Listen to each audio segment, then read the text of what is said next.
Bok ljudi, ovdje je Dora, vaša najdraža Dora istražuje ne. Bok ljudi, ovdje je Dora, javljam se iz kreveta u Londonu u izolaciji iz dosade. Eto, dosada čini čuda, pa ćemo mi sad tu nešto malo brbljati. Pričat ćemo o razlikama Londona i Hrvatske, odnosno razlikama Engleza, nekih običaja, govora, ponašanja, mojih iskustava. I tako mi se ugasilo svjetlo jer sam ugasila laptop. Dakle, podijelit ćemo video na neke veće teme, kao na primjer ljudi. Iako nisam imala puno iskustva sa ljudima, pogotovo zbog korone i to sve, mogu reći iz perspektive nekog studenta koji je proveo prvu godinu većinom na Zoomu. Na Zoomu su ljudi toliko organizirani, niko ne kasni, ako kasniš minutu uvrijede se. A što se tiče uživo, svako kog sam pitala mi je bio spreman pomoć, tako da je to stvarno bilo super. I dočekam ih još bolje upoznat. Na kojem je sad svjetlo bilo? Disco. Ovako što se tiče ljudi, imala sam samo pozitivne situacije, tako da stvarno super. Čak sam bila pozitivna na koronu. Jednom mi je neka bakica na blagajni se naljutila zato kaj sam kao se žurila i brzo sam uzela račun. Onda se naljutila i rekla kao you snatched. Nisam skužila kao kaj se događa i kao ok, sorry, ba, istrčala sam. Što se tiče čudnih navika, koje su meni bile čudne, meni je ogromna stvar bila što je njima večera najveći obrok. Preko danas sam onak bila gladna zato što ženska dođe doma s posla i kaže joj, ja sam na poslu danas samo pojela jednu jabuku i 2 banane, Ja kao, curo, mi za ručak pojedemo cijeli tanjur sarme ili graha. What are you even talking about? Treba skužiti šta paše za tebe i kako funkcionira tvoje tijelo i onda ide easy.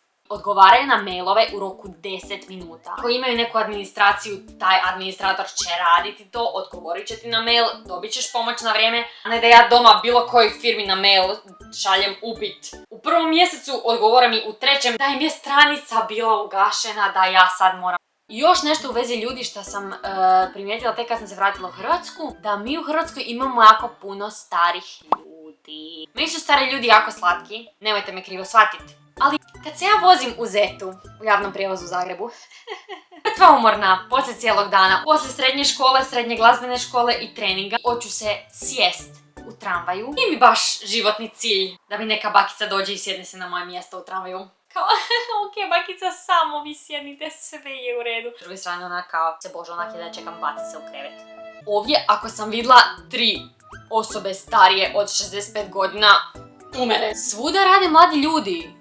U trgovini, god da dođe su mladi ljudi i na ulici ovako. I što mi je super što su tako otvoreni prema različitostima, naravno imaju ljudi iz cijelog svijeta, pa i moraju biti takvi. Baš ti dopuštaju da budeš ono što želiš i ono što jesi i da se ne moraš skrivat. To se baš vidi, na primjer, šetala sam u Londonu po centru i onako šetalištem pored Temze ljudi šeću. I onako kako vidiš različitosti od odjevnih predmeta, kombinacija. Neka ženska je bila obučena u kaubojku sa šeširom. Neki lik je nosio šešir, top hat, onako, gentleman. Kako mi je to bilo dobro vidjet, baš ko da ih nije briga kaj će drugi misliti. Ko da mogu onak se izraziti na sve te svoje načine, bar kao to što sam ja vidjela, eto, kroz modu. A ono što mi fali je burek. Zašto sam prvo otišla na hranu? Sarma, grah, bilo šta jušno. Oni jedu juhu u konzervama i drže ju u frižideru. Ja kao... Kako sam se najela domaće juhe kad sam doma došla. Onda još jedna stvar koja mi fali, ali dobro, to je zbog kak sam se ja navikla živjeti u Hrvatskoj. Ne jedu tako puno mesa, ali dobro, mi baš puno mesa jedemo. Mi meso jedemo onak svaki dan. Ovdje onak pokušavaju bar par puta u tjednu morske plodove ili sir ili tofu ili neki veganski. To mi je fakat cool, jedino što ja nisam se još navikla na to. Voljela bi se naviknuti na to. Nekad mi fali onak otići doma na platu, mjestu platu, Fali mi nekad ta opuštenost ljudi, kao da su tu ljudi uvijek nekako službeniji i formalniji, kao da su doma ljudi malo onak ščilani, je li to uopće riječ? Opušteniji možda? Nekad je to dobra stvar, nekad baš i nije. Na primjer, javni prijevoz im je vrh.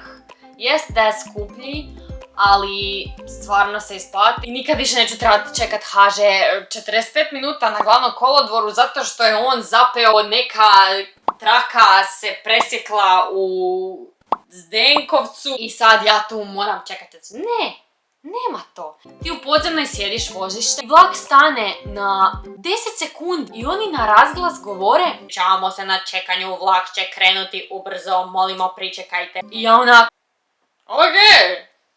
Tako da sveukupno mi se čini kao da je organizacija bolja, hrana gora, puno gora, ali opet probala sam neku hranu koju uopće nisam nikad doma. Mi doma imamo relativno slične stvari koje su jako fine i obožavam ih.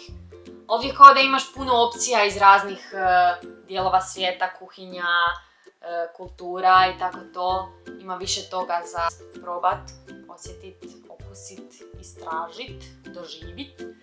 I što mi je još bilo fascinantno, ovaj tjedan su im otvorili pubove, to jest kao restorane vani i kažu mi da je sve bukirano. Znači ti si morao doslovno mjesec dana prije bukirat mjesto u restoranu za sjest. Imaš mjesto, ne znam, sat vremena, moraš bukirat mjesec dana prije da bi mogu doći i sjest.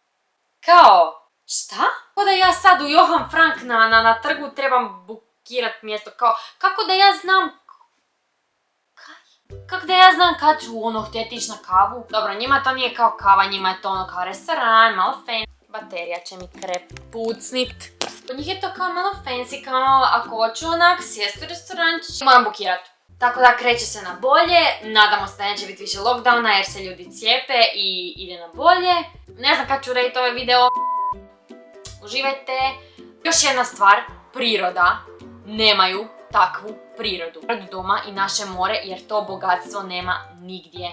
Ljudi koji ovdje žive na obali mora, to ne izgleda ništa nalik našem moru i mi nismo svjesni uopće, pogotovo moja generacija, pogotovo mlađi ljudi od mene koji idu svake godine na more na ljetovanje jer imaju kuću dolje na obali i ne kuže koliko je to lijepo, koliko je to prekrasno i koliko morate cijeniti takve trenutke i tu ljepotu koju imamo.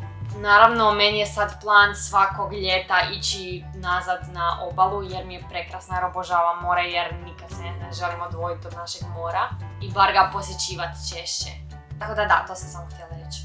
Stvari idu na bolje, nadam se da ste mi vi svi super, da ste mi predo bro i da uživate. Ako želiš biti sretan, budi sretan. That's it, that's the way it is. It's life. It's chillin'. We be chillin'. Evo što sam ja danas dobila u pakiranju Kinder jajeta. Dinosaurića